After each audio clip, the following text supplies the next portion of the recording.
Hello.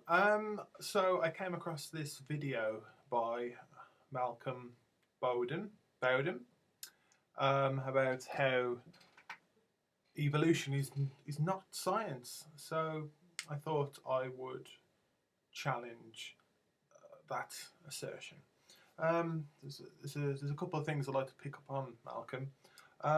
First of all, your three things that an evolutionist like myself is supposed to say. I think the first point was about real facts. Well, if we're going to deal in real facts, I deal with fossils.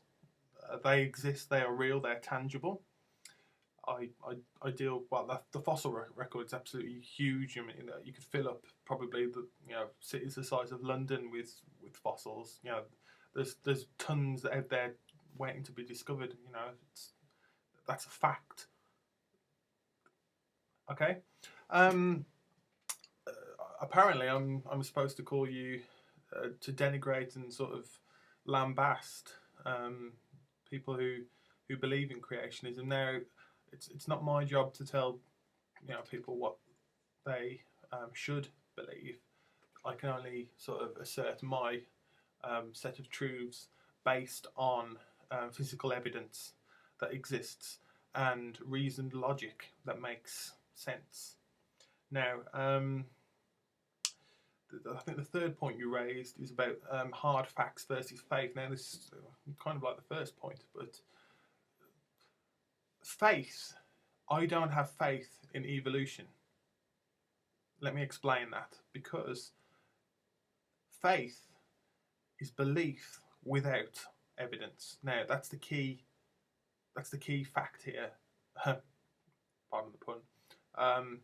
Faith is belief without evidence. Now, evolution is it's part of the scientific method, which I'll come to later. But it is is it a theory?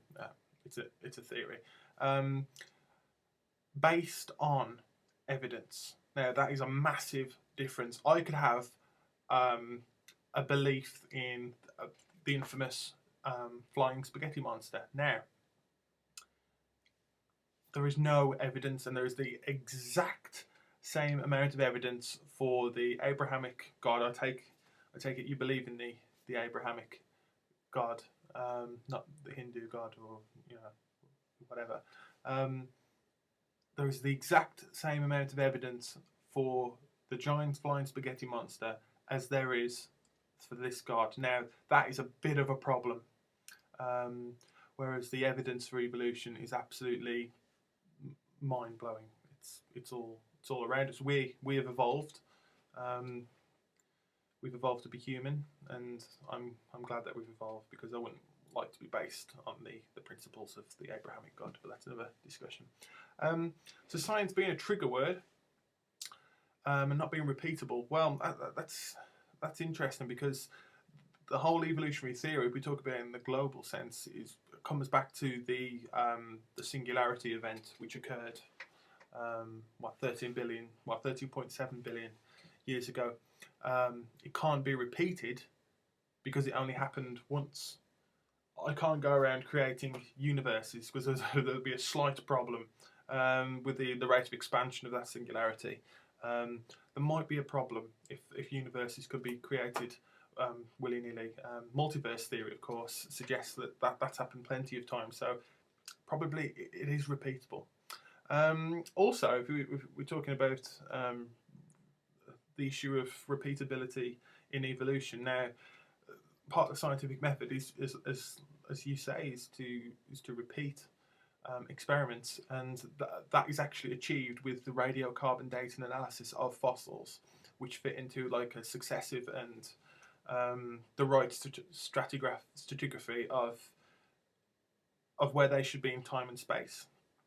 That is repeatable, and many labs confirm dates within a couple of thousand years. When we're talking about animals such as dinosaurs that lived a few million years ago, that's a pretty good estimate.